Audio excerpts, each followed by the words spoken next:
Hostage rescue training fails spectacularly. You know what? That sounds good. Why not?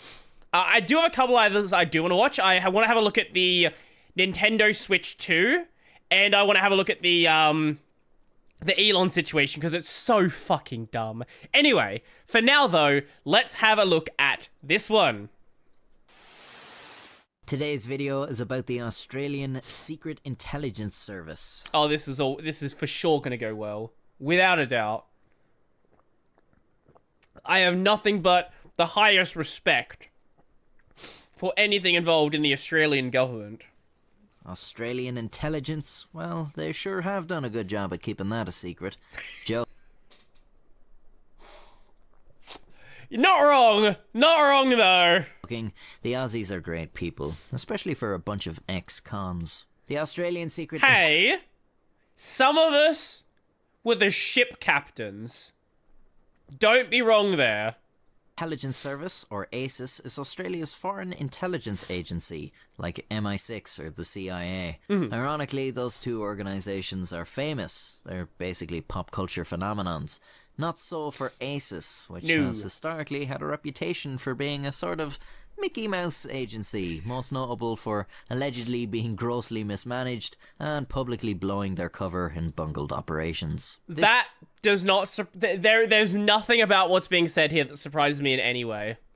This video will focus on one such operation when secret counter-terrorism training was performed in a public setting, the agents causing damage to property, becoming antagonistic towards distressed civilians, and eventually getting arrested by their own police. Bravo. The Australian Secret Intelligence Service was formed in 1952. Modelled after Britain's foreign intelligence agency MI6, its very existence remained secret for decades, even to members of the government. Even after its existence was made public in the 70s. Just didn't expect to see this. Yeah, we literally just finished Bag of Milk, like 5 minutes ago. Very little was known about the agency, and the press was prohibited from reporting on ASIS, current or projected foreign intelligence activity. This brings us to 1983. ASIS had begun training a covert team in hostage rescue. Their goal would be to protect Australian citizens taken hostage by terrorists abroad. Sensible goal. As part of this training, a mock scenario would be conducted on November 30th, 1983, on the 10th floor of the Sheraton Hotel in Melbourne. Of course, this being a secret agency, the hotel was not informed that this would be occurring. The operation involved... Surely you've got to tell them something. Surely. 4 ASIS officers, 6 trainees, and 2 commandos from the Army Reserve. The scenario was to be a mock hostage rescue, where the terrorists had taken the hostage captive in a hotel room. The trainees were to rescue the hostage using deception and subterfuge. However, the trainees were given a large degree of freedom in how they approached the situation, and at some point during the operation, they chose violence. At around 9 PM, hotel guests were alarmed to find a number of armed men in balaclavas and theatrical masks breaking down doors with sledgehammers. Oh my and honestly, god. What the fuck were they thinking? I mean, even if no one had been alerted to the disturbance they were causing, did they really think this secret operation would be best served by causing criminal damage to the hotel? I mean, they work for an... The problem here is you think they are thinking about this. That's not what happened here. They didn't think. They just did. They're like, oh yeah, that seems like an idea. Let's fucking do it. Intelligence agency. Maybe they should have used their fucking intelligence to ascertain that no matter what happened, they weren't leaving the hotel without some serious questions being raised about what had happened there. The guests reported... Also, why are they doing this in, like, a real hotel? Like, surely you couldn't, like, you could, like, do something. You could, like, make a fake hotel room or something like that. What they believed to be an armed robbery to the desk. This prompted the hotel manager to go up and have a look for himself, because the first... There's an armed robbery. The hotel manager's like, ah, yeah, I'm gonna fucking check it out. This guy's not any smarter.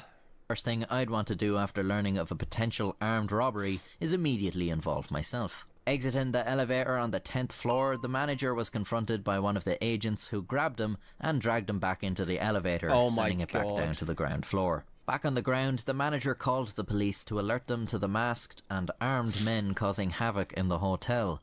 While he waited for the police to arrive, the elevator dinged again. Someone was coming down. Staff gathered around nervously, waiting to see what was on the other side of the elevator doors. When the doors slid open, 5 masked men carrying submachine guns barged through, waving their guns at staff and guests before escaping through the back. The ASIS agents had getaway cars waiting for them, and off they went. One of the cars, however, was caught in the city by police. Amazingly, the authorities had also not been informed of the operations. Surely you tell, like, the police chief. Like, even if you don't inform the, like, lower ranks, right?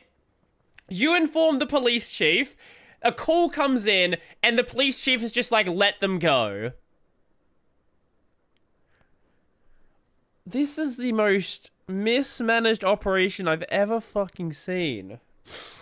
When the men in the car refused to cooperate or identify themselves, they were arrested. Or, you know, show them your badge. Extensive damage had been done to the hotel, and police sources said it appeared large quantities of alcohol had been consumed in the room booked. That explains a lot, actually. You know what? That actually explains everything. By the agents. When it was revealed the arrested men were government agents partaking in covert operations, there was outrage.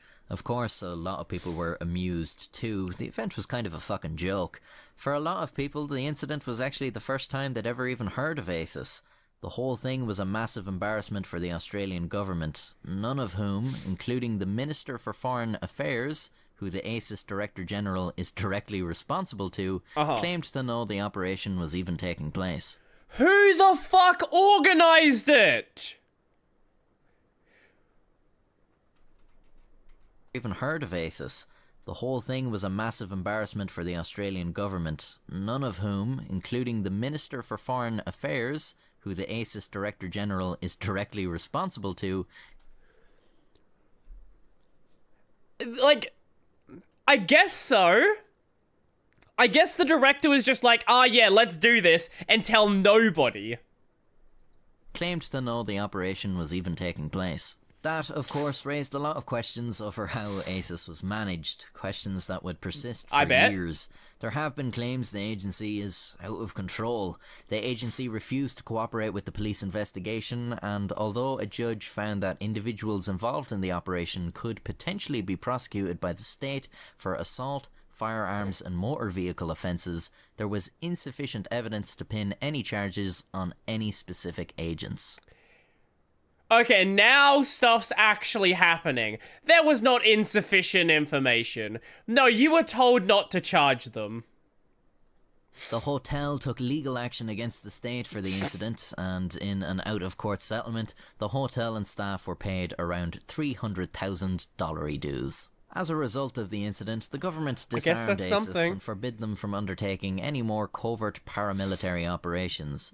But this was reversed in 2004, so they're assumedly back at it, if they ever actually stopped to begin with. Thankfully, the story does have a happy ending though. As we all know, Australia isn't real. That's Suddenly, true. all hell breaks loose. In 1983, ASIS had its cover spectacularly blown during a training exercise. Machine gun-toting ASIS trainees smashed into a hotel room without permission in a mock hostage rescue, then fled in getaway cars. There was 5 guys with the biggest guns I've ever seen in my life. Submachine gun. Well, as I found out later, submachine guns, I wouldn't know one gun from the other. As a result, ASIS had its covert... Keep in mind, in 1983, guns, like, we hadn't done the gun buyback yet. So him not knowing about guns, like, that's entirely his fault. operation function abolished. The service continued to come under scrutiny. It was criticised for its work in PNG in the late 80s and by the early 90s. That's Papua New Guinea, not portable network graphics. That what does PNG stand for? No, not that one. Yeah, portable network graphics. Papua New Guinea, not portable network graphics. 90s, there were claims its officers were out of control. Brodie, watch the Reddit link I sent in chat. Maybe? Give me a second. Let's see what it is. Why did that link not work? Anyway, let me just share this link first. And then we'll go from there. That was a shit show. That was an absolute shit show. Thank you for the follow. Appreciate it. I have no idea what my government's doing. They were incompetent back in the 80s. They are incompetent today. Literally nothing has changed. And you know what? I don't think anything ever will change.